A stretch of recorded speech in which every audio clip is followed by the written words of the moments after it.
Hi class, we're here with Kent, the founder of Neuro, and we're just going to ask him a few questions about his experience on Shark Tank and about the product. So Kyle, why don't you ask the first question? Yep. So Ken, the first question we were kind of just wondering is what made you think of this product such as Neurogum, and if you thought it was going to be as successful, from the beginning as it has been?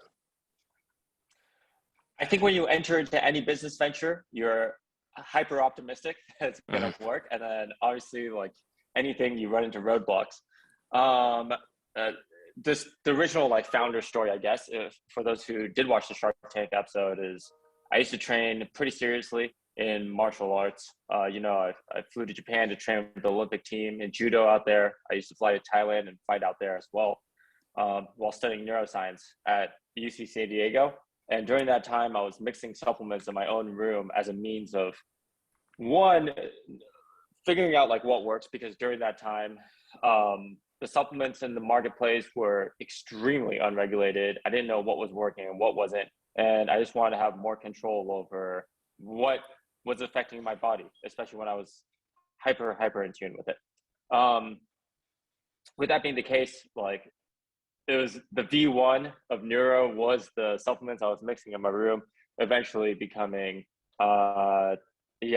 something in gum form when Ryan and I went on a scuba diving trip together, and realizing that taking pills in public is not shareable, it looks weird, all the above. And so there's benefits to making it something that's more consumer level, which is gum and mints.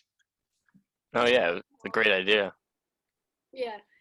So that's where we really found interest in your product, because it's something that really isn't on the market, and it's one of a kind. So we really thought it was interesting. Oh, my roommate's in the back. That's okay. That's all right. So that's all good.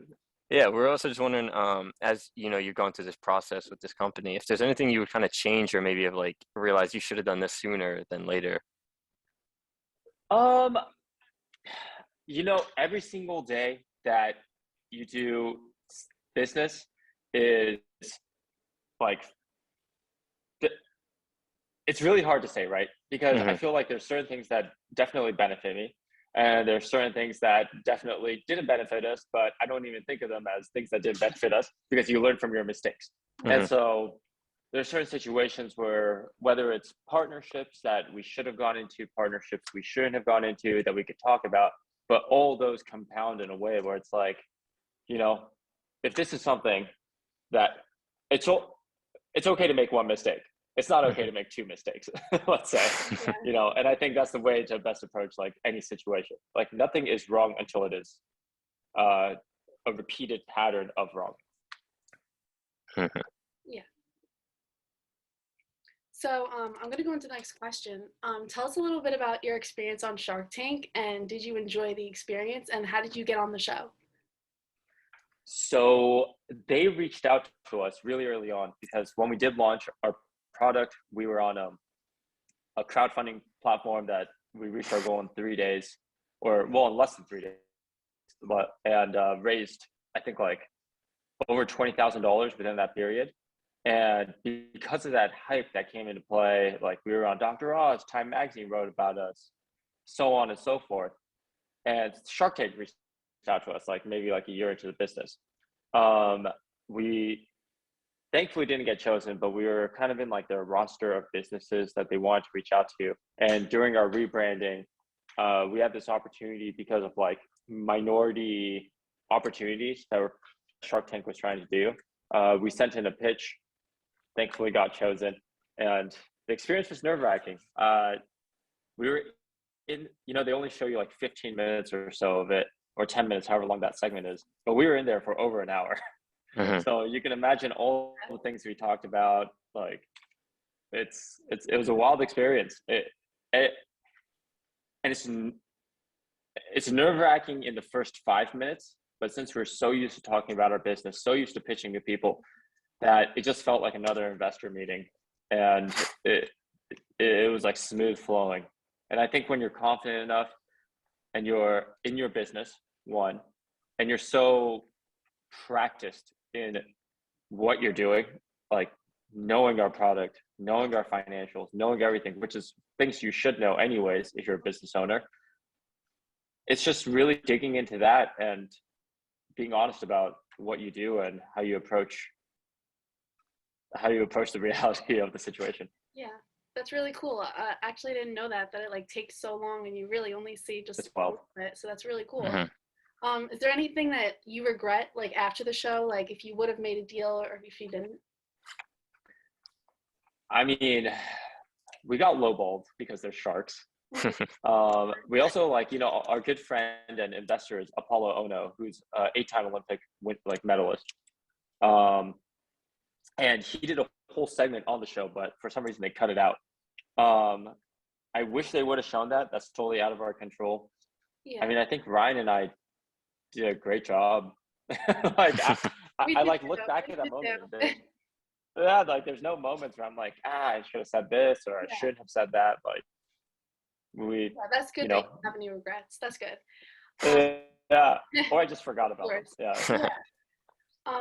The next about the product. Do you guys plan to like extend your product line into like something other than gums or mint, or do you like plan to expand like the flavors?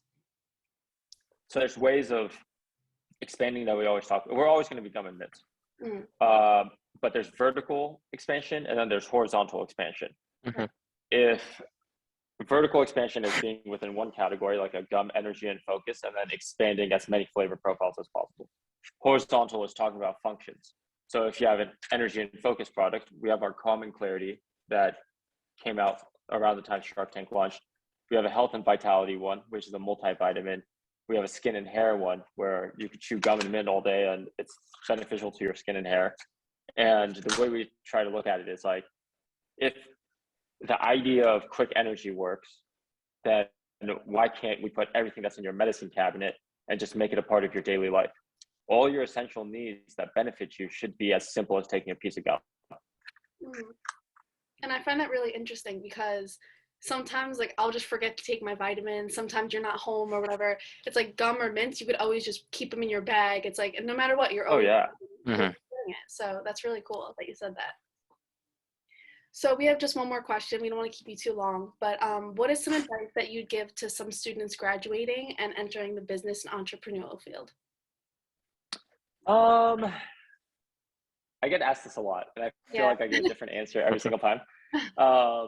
One is to try it, like just no matter what, you come up with an MVP, which is a minimal viable product, which I'm sure is a term you guys have heard before, and don't obviously overcommit, but there's mechanisms now of being able to test if something works or something doesn't. If it's a need that you have, then there's probably another person similar to you that has that need as well. So identify that, push that product out, be confident in it, and take it to a point where you feel comfortable. So that's one. Two is, I think when I first started business in general, or like after college, I was so like, I wouldn't say like overly confident to believe that I could do everything myself, but you want to do everything yourself because you're so excited about what you're doing. Never be afraid to ask for help. Never be afraid to know what your skill sets are and be like, hey, like, I'm going to stay in my lane with this. Although, you talk like things obviously cross-pollinate, but I believe that this person is an incredible finance person. I believe that this person is an incredible marketing person. That's how teams grow. That's how businesses grow. And to like the most fulfilling thing about business at the stage we are now is like knowing I can have full trust in every single person on my team to be great at what they do, and like let go of my ego a little bit and approach everything with humility, because it's a forever learning process. That's really good advice. Yeah, no, I like that. Yeah. Would you ever say that like you thought maybe you couldn't do it or that you wanted to give up, or did you always have that confidence that this is going to be like a really successful product? Oh, every single day of my life, I feel like, holy shit, something's going to go wrong. Like, what am I going to do? But, you always take a step back. Like, if you're an entrepreneur, you're going to have those moments of like existential dread of like, holy, like, I just invested so much of my life into this and this is my identity now. What do I do? I just keep going. I mean, you keep going or you pivot. Mhm. There's no other option, right? Like, there's no such thing as giving up. There's pivoting, so you might think of a different idea, but giving up means not learning from any, like, to the earlier point, like not learning from anything that you did. We could be a gum and mint company, and since we know supply chain so well now, we could become a supply chain oriented operations company if we want to, that provides Mhm. services for people. Different but similar, Yeah. and that's a pivot, but we'll never be giving up on what that business is. And I think resilience is the most important thing. Yeah. Mhm.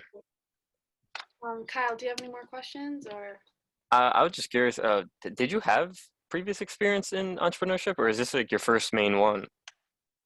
So I have a few businesses. This is my first main Mhm. one, but I have another company called Okie Dokie that builds toy stores.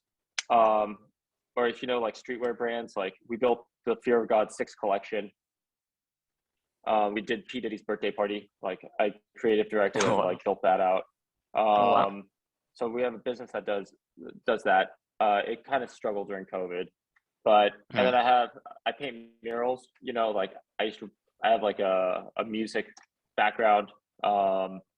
So like my life is always like either creative endeavors or like business endeavors, and a lot of it comes together. And then I also have a web development, like Web3 development company that works with a lot of like big companies that I started maybe like 6 months ago. That's doing pretty well. Oh, wow. Cool. So everything's adjacent. Like, you Mhm. start learning the core components of one thing and it expands into anything else. Like, so. Yeah, Yeah. really cool and really inspiring for us because obviously we're graduating, we're about to go into the business field, and all the advice really helps. Well, Right on. Well, thank you so much for your time. We really yeah. appreciate you sitting down and speaking with us. And I think I heard that you sent over some samples for our class. Yeah. We Got will Yeah. nice, right? for that, and we'll be sure to let you know and let everybody try it in class and see how it goes. Share it on social media, whatever. You will. Will do. If you would. I guess college kids need Of that. course, So, on TikTok. thank you guys. Thank you, Ken. Oh my- Yeah, exactly. Awesome. All right. Cool, Thank Have a guys. good one. Chat soon. Have a good Thank one. you. Yep. Bye.